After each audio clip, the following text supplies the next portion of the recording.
미국의 조지 부시 대통령이 이라크를 침공할 때의 일입니다. 놀랍게도 그 당시 이라크 바그다드 주재 특파원들이 전해온 이야기인데, 그 당시에 바그다드 시민들에게는 전혀 전쟁이라는 것들 생각을 하지 않았다고 합니다. 저녁에 술집에 가서 술을 마시고 또 춤을 추고 또 축구 경기를 관람하고, 이라크 사람들이 미국이 전쟁을 하는 것인지를 전혀 몰랐고요. 또한 그 바로 전날까지도 몰랐습니다. 그것은 두 가지 이유가 있었는데, 한 가지는 미국이 절대로 이라크를 침공하지 못할 것이다 라는 것이 첫 번째고, 두 번째는 혹시 침공하더라도 후세인이 얼마든지 막아낼 수 있다, 이런 두 가지 믿음 때문에 침공하지 못했다는 겁니다. 그런데 이 두 가지 믿음이 다 무너졌지 않습니까? 그러니까 많은 사람들이 잘못된 믿음을 가지고 살고 있는 분들이 많습니다. 그리고 그 잘못된 믿음으로 인해서 잘못된 결과를 초래하는 경우도 많이 있다는 것을 보게 됩니다. 어제 우리 창원 기독교 연합회에서 창원시청 광장에서 퀴어 축제 반대 행사를 가졌습니다. 축제를 한답시고 동성애를 빙자해서 많은 사람들이 모이는 것을 우리 경남에서는 반대한다, 그런 의미로 가서 많은 분들이 다녀온 걸로 알고 있습니다. 지금 TV에서도 그렇고 세상의 문화 가운데서도 이 동성애자들, 그리고 또한 학생인권법도 그렇습니다. 우리가 모든 것들을 자세히 들여다보면은 기독교 학교의 기독교 정신은 사라지고 세상의 문화만을 가지려고 하는 사람들이 너무 많습니다. 그래서 결국은 이 잘못된 법이 나라를 망치게 되는 것이잖아요. 잘못된 믿음이 나라를 잘못된 길로 가게 만드는 겁니다. 그래서 어제 저는 가보지는 못했습니다만은 기독교인들이 그곳에 가서 무릎 꿇고 기도했다는 거죠. 우리가 장래에 대해서 참으로 우리 대한민국, 우리 민족이 어떻게 앞으로 향해 갈 수 있을까, 또한 두려워하고 불안하고, 그래서 하나님 앞에 이 나라를 살려달라고 기도하는 분들이 아직까지 많다는 사실을 우리는 알 수가 있습니다. 오늘 본문의 말씀은 예수님께서 마지막 때에 일어나게 될 일들에 대한 말씀을 하고 계십니다. 그러면 우리는 어떻게 대비하고 준비해야 될까, 어떻게 준비해야 될 것인가를 또한 말씀하고 있습니다. 자, 그 첫 번째가 마지막 때 일어난 일들이 무엇인가? 환난과 혼란입니다. 환난과 혼란. 33절 말씀을 우리가 함께 보도록 하겠습니다. 24장 33절 말씀입니다. 이와 같이 너희도 이 모든 일을 보거든 인자가 가까이 곧 문 앞에 이른 줄 알라. 우리가 보고 있는 게 뭐죠? 환난과 혼란입니다. 물론 우리 이 시대만 경험한 건 아닙니다. 앞에 많은 시대에도 이런 환난과 혼란이 경험되어졌습니다. 그런데 6절에서 8절까지 내용을 보면 이런 말씀이 있습니다. 난리와 난리 소문을 듣겠으나 너희는 삼가 두려워하지 말라. 이런 일이 있어야 하되 아직 끝은 아니니라. 민족이 민족을, 나라가 나라를 대적하여 일어나겠고 곳곳에 기근과 지진이 있으리니 이 모든 것은 재난의 시작이니라. 이런 징조가 일어난다라고 얘기를 하고 있고요. 또 옛날에도 그런 일들은 일어났지만 점점 강도가 심해진다는 것이죠. 가면 갈수록 더 심해지고 많은 사람들이 혼란하고, 또한 이것이 우리 사회의 문제가 될 수가 있다는 겁니다. 지진도 작년보다 올해가 더 많이 나는 거죠. 또한 기상이변이라고 하지만은 홍수와 기근, 이런 것들이 계속해서 나라마다 일어나고 있습니다. 그뿐만 아닙니다. 흉악 범죄는 얼마나 많이 일어나고 있습니까? 우리가 생각하지 못하는 일들도 나라 곳곳에서 일어나고 있다는 겁니다. 마귀가 이 선악과를 통해서 아담과 하와에게 유혹을 합니다. 뭐라고 합니까? 그것을 먹으면 하나님처럼 될 것이다 라고 얘기합니다. 그것을 먹으면 하나님처럼 될 것이다. 이것이 마귀의 유혹입니다. 이 창세기 11장에 보면은 바벨탑 사건이 나오는데, 어떤 사람들이 그 바벨탑을 쌓았을까요? 우리 이름을 내자라고 되어 있거든요. 그 말은 마귀에게 묶인 자들이, 교만한 자들이다. 교만한 자들. 악한 영들에게 지배를 당하면은 전쟁을 일으키고 우상 숭배를 강요하고 음란과 마약과 자살 이런 것들을 부추길 수밖에 없는 거예요. 그러니까 우리가 어디엔가 묶여져 있어야 됩니다. 하나님께 묶여져 있든지 아니면 세상에 악한 것에 묶여져 있든지 둘 중에 하나 아니겠습니까? 그래서 에베소서 2장 2절 말씀 보면은 이렇게 말씀을 하고 있습니다. 그때는 너희는 그 가운데 행하며 이 세상 풍조를 따르고 공중권세 잡은 자를 따랐으니 곧 지금 불순종의 아들들 가운데서 역사하는 영이라. 세상의 풍조를 따르더라는 거죠. 세상이 달라지고 있으니까 우리도 그 길을 가야 된다. 우리가 그 길을 가야지만 된다라고 생각하는 분들이 많습니다. 그런데 로마서 12장에는 뭐라고 되어 있죠?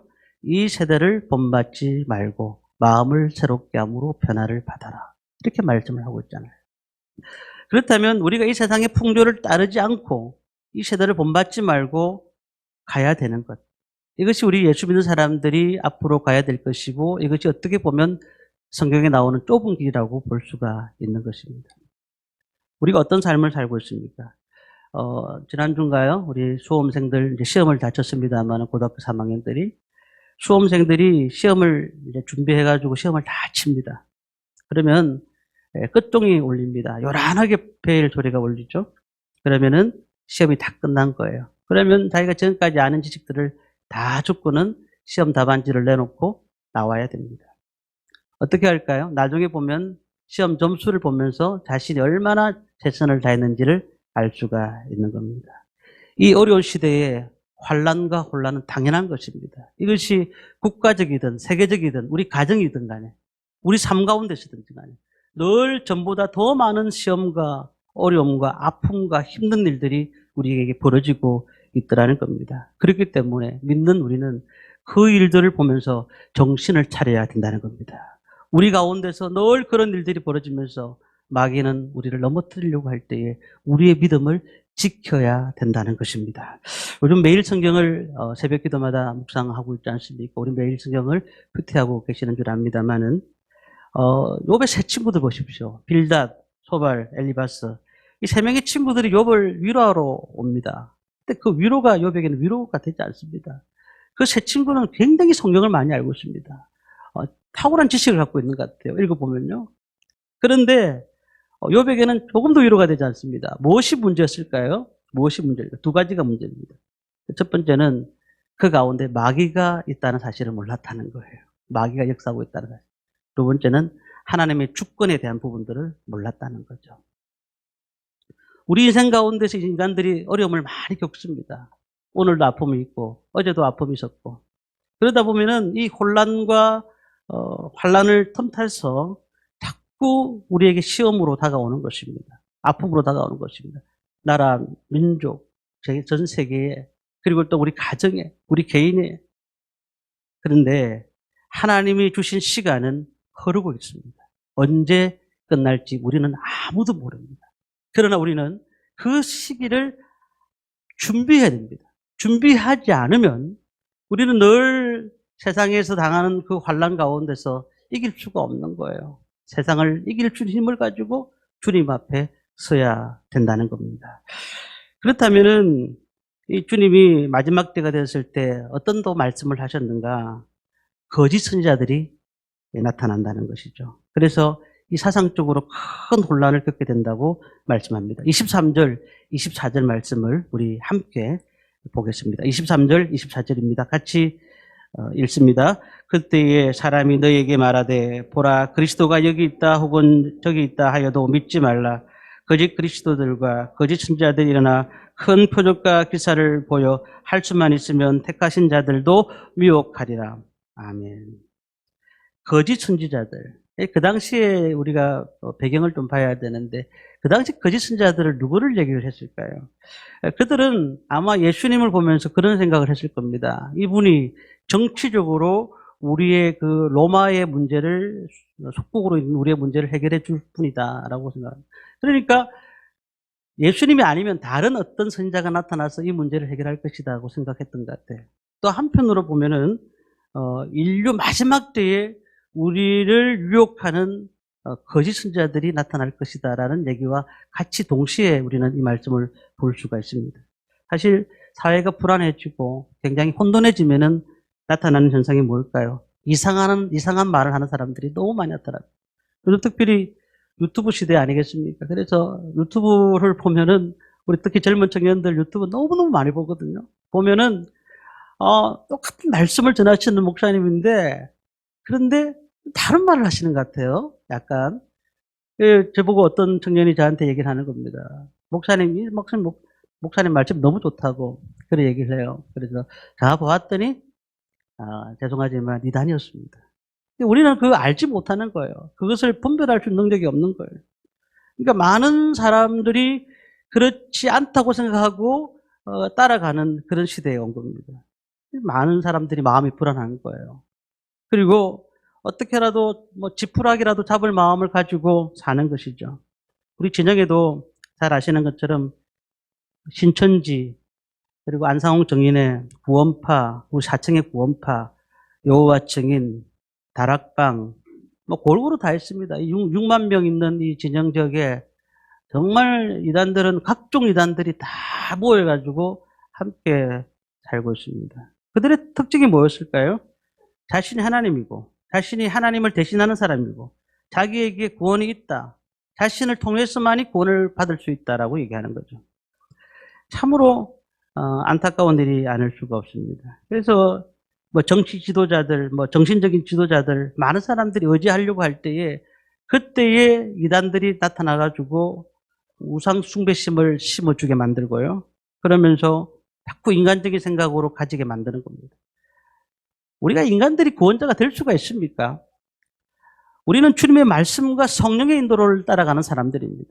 그래서 어떠한 시험 가운데서도 하나님이 나와 함께 하신다는 사실, 성령이 나를 인도하신다는 사실을 믿는 사람들은 이 땅에서 하나님의 은혜를 누리고 살 수가 있더라는 것입니다. 그러니까 올바른 목자를 인도를 받아 살아가는 것이 얼마나 중요한지 모릅니다. 26절에 보니까 그리스도가 광야에 있다 하여도 나가지 말고 보라 골방에 있다 하여도 믿지 말라. 저희 교회는 지금은 이제 대학생들이 대부분 졸업을 하고 아이들 직장을 가고 그리고 또 대학교 마치고 또 사회로 나간 아이들도 있지만은 제가 대학교 학생들을 이렇게 같이 지도하면서 느낀 거지만 아이들이 그 안에 보면은 신천지가 정말 많아요. 정말 많아요. 신천지가 많아가지고 이런 얘기를 하더라고. 어떤 친구가 등록금을 무이자로 빌려주겠다는 거예요. 그래가지고 졸업하면 갚아라 이렇게 말하면서 이게 오게 만든다는 것이죠. 그리고 또 우리 여기 진영에 있는 하나님의 교회 같은 경우는 어려운 가정을 찾아다닙니다. 어려운 가정을 찾아다닙니다. 그리고 청소도 해주고 그 다음에 하나님의 교회라고 또 쪽지를 읽고는 다다니면서 많은 사람을 도와주고 있습니다. 그리고 어떤 이단은 우리 교회 오면은 만병통치약을 주겠다는 거예요. 그래가지고 그 약은 원래는 진짜 비싸게 받아야 되는데 조금 적게 받아서 팔겠다고. 이런 분들도 있습니다. 그런데도 많은 사람들이 건강에 욕심이 있고 그 사람들이 좋은 일을 하는 것이 뭔가 이런 것들을 보고 있으니까 자꾸 이단들에게 휩쓸릴 수밖에 없는 것입니다. 얼마나 많은 일이 일어나고 있습니다. 그곳에 그리스도가 계신 것입니까? 우리가 예수를 왜 믿었습니까? 예수는 정말 우리를 구원하시는 구세주로 믿은 것입니까? 아니면 우리의 필요한 것들을 채워주시는 분으로 믿고 있습니까? 가면 갈수록 사람들은 인본주의 사상으로 가득 차게 될 것입니다. 그리고는 필요한 것들을 적절히 채워주는 곳이 어딘가 그곳을 따라갈 수밖에 없는 세상이 될 것입니다. 어떤 경우는 기적과 능력을 행하면서 병이 있느냐? 그러면 우리 교회 와라. 그러면 병과 기적이 병을 통해서 기적이 나타날 것이다. 결국 우리 많은 사람들이 그렇게 지금 다가오고 있고 사람들의 마음을 혼동케 만드는 그런 상태에 온 것입니다. 우리는 정말 하나님을 목자로 알고 있습니까? 우리는 양이라고 생각하십니까? 주님이 나에게 무슨 말씀을 하십니까? 들리십니까? 정말 주님의 목자의 음성은 양이 들을 수밖에 없는 것이잖아요. 그렇다면 우리가 이 땅에 살아가면서 내 필요한 것을 중요하게 생각하는 것이 아니고 하나님 말씀을 중요하게 생각하고 그 말씀을 따라서 움직이는 그런 인생을 사는 것이 하나님이 기뻐하시는 인생인 줄 믿습니다. 매일 하나님 앞에 가까이 가고 있습니까? 매일 하나님 앞에 우리의 모습을 돌아보고 있습니까? 내가 지금 어디까지 와 있는지 알고 계십니까? 주님이 늘 우리에게 말씀하시는데 말씀이 들리지 않는 거예요. 말씀이 깨달아지지 않는 거예요. 자꾸 필요한 것들에만 집중하는 겁니다. 그러다 보면 자꾸 악한 영에 빠질 수밖에 없더라는 겁니다. 세 번째는요, 이 마지막 때에는 말씀하신 대로 징조가 나타납니다. 오늘 징조 중에서 예수님께서 말씀하시면서 무화과 가지 비유를 말씀하셨습니다. 우리 말씀을 한번 다시 읽어보겠습니다. 32절에서 34절까지 말씀을 함께 읽도록 하겠습니다. 무화과 나무의 비유를 배우라. 그 가지가 연하여 지고 잎사귀를 내면 여름이 가까운 줄을 아나니 이와 같이 너희도 이 모든 일을 보거든 인자가 가까이 곧 문 앞에 이른 줄 알라. 내가 진실로 너에게 말하노니 이 세대가 지나가기 전에 이 일이 다 일어나리라. 아멘. 여기서 무화과 나무 비유를 배우라라고 하시면서 그 가지가 연하여 지고 잎사귀를 내면 여름이 가까운 줄 알아. 여름이 뭐예요? 하나님의 심판이 가까운 줄 알아. 이렇게 해석하는 분들이 많습니다. 옛날처럼 봄이 긴 것이 아니라 봄이 오면은 또 이렇게 바로 여름이 온다는 것을 우리가 느끼지 않습니까? 날씨를 보면서 알 수가 있지 않습니까? 여기 여름은 하나님의 심판입니다. 하나님의 심판. 24장 전체의 본문을 말씀을 한번 보게 됐다면 예수님의 재림이 가까이 올 때가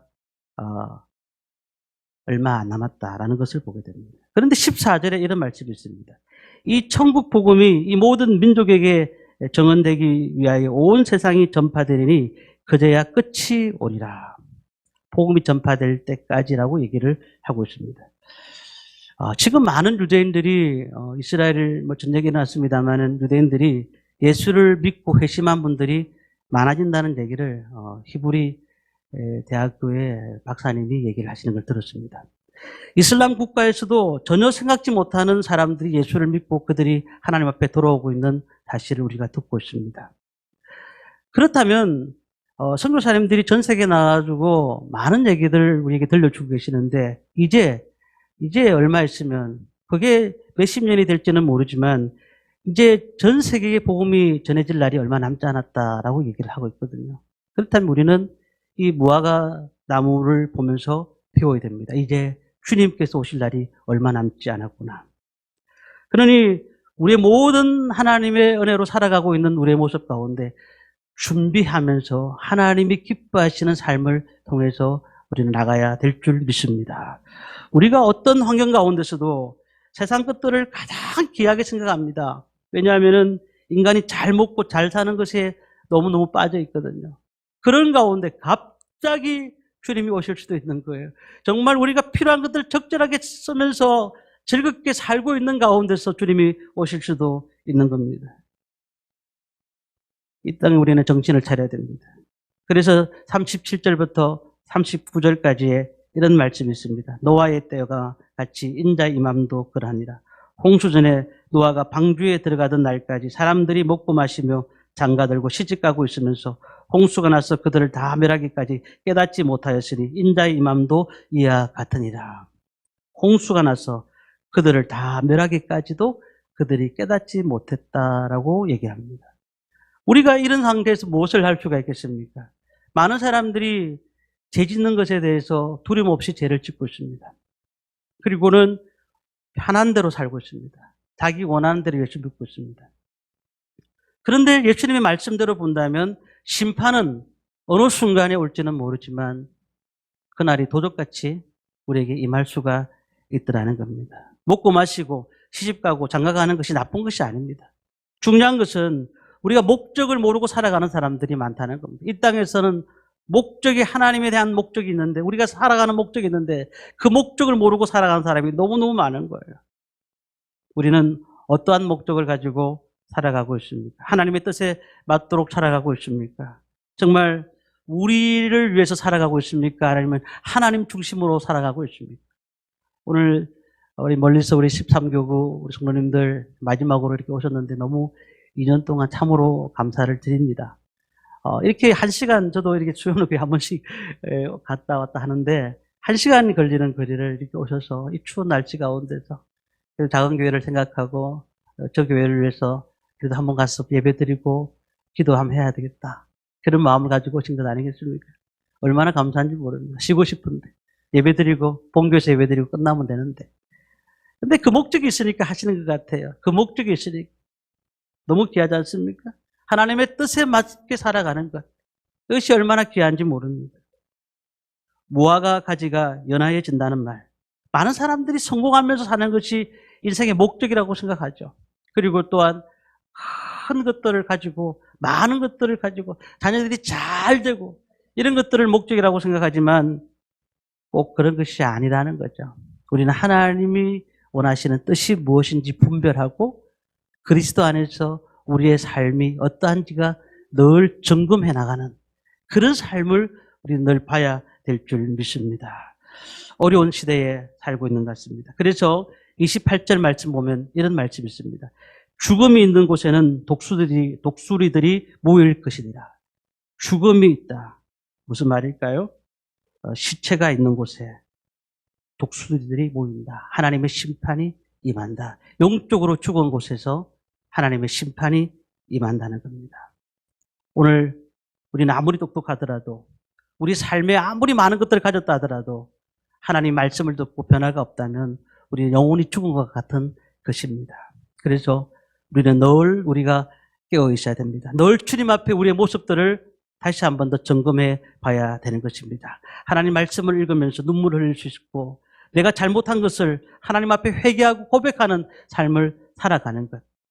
그런데 이 시대는 어떻습니까? 과인 맞은 양심처럼 감각이 없습니다. 들어도 말씀을 들어도 그냥 피를 부어도 그냥 춤추지 못하는 시대에 양심이 굳어지면서 결국은 우리가 죽은 영혼이라는 사실을 깨닫게 된다는 겁니다. 주님이 오십니다. 그때는 반드시 주님께서 우리가 행한 대로 갚아주신다고 말씀을 하고 있습니다. 그래서 29절부터 31절까지의 말씀을 쭉 보면 이런 말씀이 있습니다. 우리 29절부터 31절까지 말씀을 함께 보겠습니다. 같이 읽습니다. 그날 환난 후에 적시해가 어두워지며 달이 빛을 내지 아니하며 별들이 하늘에서 떨어지며 하늘의 권능들이 흔들리리라. 그때 인자의 징조가 하늘에서 보이겠고 그때에 땅의 모든 족속들이 통곡하며 그들이 인자가 구름을 타고 능력과 큰 영광으로 오는 것을 보리라. 그가 큰 나팔 소리와 함께 천사들을 보내리니 그들이 그의 택하신 자들을 하늘 이 끝에서 저 끝까지 사방에서 모으리라. 아멘. 여기 보면은 하늘의 태양과 달과 별이 효력을 잃어버린다. 왜요? 하나님의 영광이, 예수님의 영광이 더 크니까 그 별들과 그 빛을 내는 모든 것들이 예수님이 오심으로 다 잃어버리는 겁니다. 다 잃어버려요. 우리가 가지고 있는 목적이 세상 것에 맞춰 있다면 이 모든 것이 다 사라져버리는 겁니다. 예수님이 가장 큰 영광이시기 때문에 그런 것입니다. 우리가 그래서 저는 두 가지 말씀을 드리고 마치려고 합니다. 이런 가운데서 우리는 어떻게 해야 될까? 항상 깨어서 긴장하셔야 됩니다. 항상 깨어 있어야 됩니다. 42절, 43절 보니까 그러므로 깨어 있으라. 어느 날에 너희 주가 임할는지 너희가 알지 못합니다. 우리가 이 세상에 살면서 긴장하지 않으면 언젠가는 마귀의 총에 희생될 수가 있습니다. 이제 주님이 원하시는 길이 좁은 길이라도 그 길을 걸어가시기 바랍니다. 어느 교회 가니까 성경을 가르쳐준다. 또 어느 곳에 가니까 어느 유튜브를 보니까 11조를 부정하고 어느 그 교회 가니까 귀신을 쫓는 일이 있다. 이런 일들을 계속해서 들으면서 이게 뭐 하나님 말씀인갑다라고 생각하는 경우가 너무너무 많잖아요. 우리는 하나님 말씀의 본질을 회복해야 됩니다. 주님의 말씀 앞에 들어오시기를 바랍니다. 두 번째는 우리의 말씀이 풍성하게 우리 가운데 임하셔야 됩니다. 말씀이 풍성하게 임해야 됩니다. 다시 말하면 말씀을 많이 읽으셔야 되고 말씀을 많이 들으셔야 되고 말씀대로 사셔야 됩니다. 이 미래는 가장 중요한 것은 하나님의 말씀입니다. 우리가 들었던 말씀은 우리 가운데 마음밭에 새겨야 되고 그 말씀을 통하여 세상에서 앞으로 향해 나가며 또한 그 주님이 원하시는 길을 가야 되는 것이죠. 오늘 우리 하나님 말씀을 붙들고 사시기를 바랍니다. 어렵고 힘든 일이 올지라도 주님이 가셨던 그 길을 가고 하나님 말씀 앞에 서서 마지막 때에 우리가 살아가는 데 있어서 힘들고 지치고 낙심이 온다 할지라도 주님만을 붙들고 그래서 항상 깨어있고 말씀 우리 가운데 행하며 주님 앞에 삶을 살아드리는 저희들이 되기를 간절히 소망합니다.